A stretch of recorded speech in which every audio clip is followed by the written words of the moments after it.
আসসালামু আলাইকুম। আপনারা সকলে কেমন আছেন? আশা করব অনেক অনেক ভালো আছেন। আলহামদুলিল্লাহ আমি অনেক ভালো আছি। আজকে আমরা বানাতে চলেছি স্যুপ।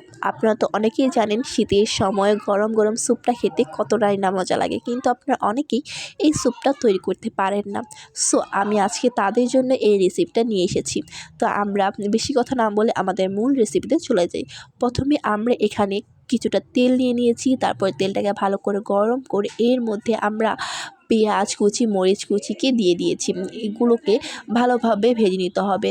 তারপর আমরা এখানে দিয়ে দেবো আমাদের স্বাদ অনুযায়ী লবণ। আপনারা আপনাদের স্বাদ মতো লবণটাকে দিয়ে দেবেন।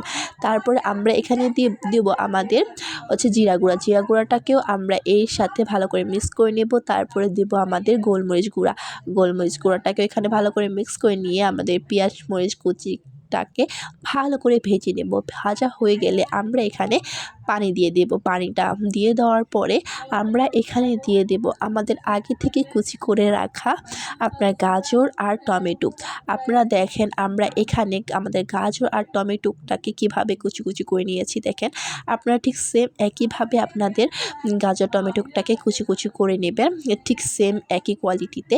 তারপরে আমরা এগুলোকে স্যুপের ভিতর দিয়ে দেওয়ার পরে আমরা এখানে দিয়ে দেব আমাদের নুডলসটাকে আপনারা এখানে ভেঙে ভেঙে দিবেন, যাতে আপনাদের নুডলসটা আমাদের স্যুপের সাথে ভালোভাবে মিক্স হয়ে যায়। দেখেন আমরা কিভাবে আমাদের নুডলসটাকে ভেঙে ভেঙে দিচ্ছি একেবারে গুঁড়ো গুঁড়ো করে। আপনারা ঠিক একইভাবে দিবেন, একবার বেশি গুঁড়ো করে ফেলবেন না, আবার বেশি বড় বড় রাখবেন না। আমরা যেভাবে দিচ্ছি ঠিক সেম একইভাবে একই কোয়ালিটিতে আপনারা আপনাদের স্যুপে নুডলসটাকে দিয়ে দিবেন। দেখতে থাকেন কীভাবে দিচ্ছি। সো এখানে আমরা এটাকে ভেঙে দেওয়ার পরে এখানে আমরা আরেকটি কাজ করব, সেটা হচ্ছে গিয়ে আমরা আমাদের এখানে কর্নফ্লাওয়ারটাকে দেব। আর আপনারা অনেকেই দেখবেন যে রেস্টুরেন্টের স্যুপটা খাওয়ার যখন নাকি আমরা রেস্টুরেন্টের স্যুপটা খেতে যাই তখন আমাদের স্যুপটা অনেকটাই ঘন থাকে। আমরা বাসায় স্যুপ তৈরি করলে এতটা ঘন হয় না আমাদের স্যুপটা। সো তারা সেখানে করে কি কর্নফ্লাওয়ারটাকে অ্যাড করে দেয়। আর কর্নফ্লাওয়ারটা দিলে আমাদের স্যুপটা ঘন হয়, টেস্টি হয় এবং রেস্টুরেন্টের মতো স্বাদটা চলে আসে। সো আমরা এখানে সেজন্য কর্নফ্লাওয়ারটাকে নিয়ে নিয়েছি। আমরা এখানে 3-4 চামচ কর্নফ্লাওয়ার দিয়ে দিয়েছি। তারপরে আমরা এখানে দিয়ে দেব আমাদের পানিটা দিয়ে দেওয়ার পরে আমরা এটাকে ভালো করে মিক্স করে নেব।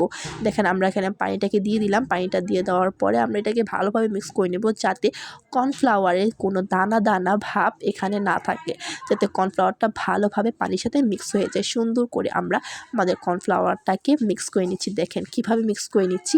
আপনারাও ঠিক সেমভাবে আপনাদের কর্নফ্লাওয়ারটাকে এখানে মিক্স করে নেবেন। দেখতেই পাচ্ছেন কত সুন্দর করে আমরা আমাদের কর্নফ্লাওয়ারটাকে মিক্স করে নিলাম।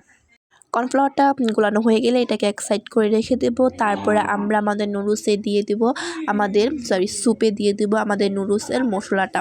আমাদের দেখবেন নুডলসের সাথে একটা মশলা দেয়, এই মশলাটা আপনাদের স্যুপের ভিতরে দিয়ে দিবেন, তাহলে স্যুপটা আপনাদের খেতে আরও বেশি মজা হবে। সো আমরা আমাদের স্যুপে নুডলসের মশলাটা দিয়ে এটাকে ভালোভাবে নেড়ে চেড়ে নেব।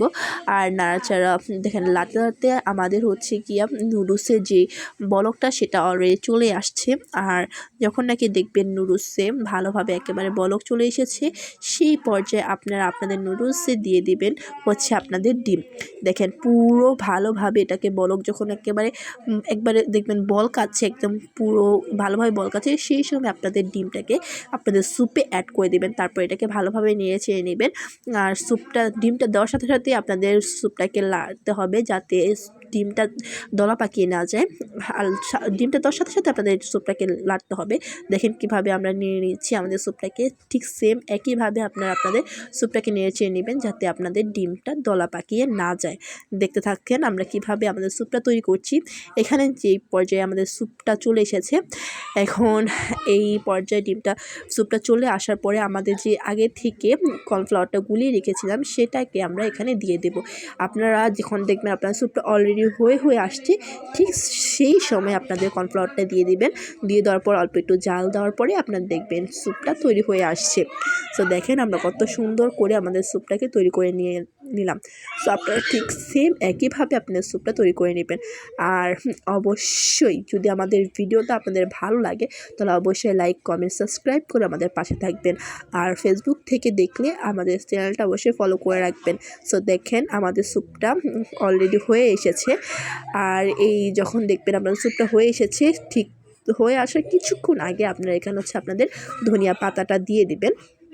ধনিয়া পাতাটা দিয়ে দেওয়ার পরে আপনাদের স্যুপটাকে ভালো করে নেড়ে চেড়ে নেবেন, যাতে ধনিয়া পাতাটাও স্যুপটার সাথে ভালোভাবে মিক্স হয়ে যায়। আর এই ধনিয়া পাতাটা দিলে আপনাদের স্যুপের যে একটা এক্সট্রা ঘ্রাণ সেটা চলে আসবে। অবশ্যই চেষ্টা করবেন শীতের সময় ধনিয়া পাতাটা দেওয়ার। তো দেখেন দেখতে দেখতে আমাদের স্যুপটা তৈরি হয়ে এসেছে। এখন আমরা একটা ডিশে আমাদের স্যুপটা বেড়ে নেব। দেখেন কত সুন্দর হয়েছে স্যুপটা। ঠিক এরকমই হবে যদি আপনারা আমাদের ভিডিওটা দেখে আমাদের রেসিপি অনুযায়ী স্যুপটা তৈরি করেন, ঠিক এরকমভাবে। ধন্যবাদ সকলকে, ভালো থাকবেন, আল্লাহ হাফেজ।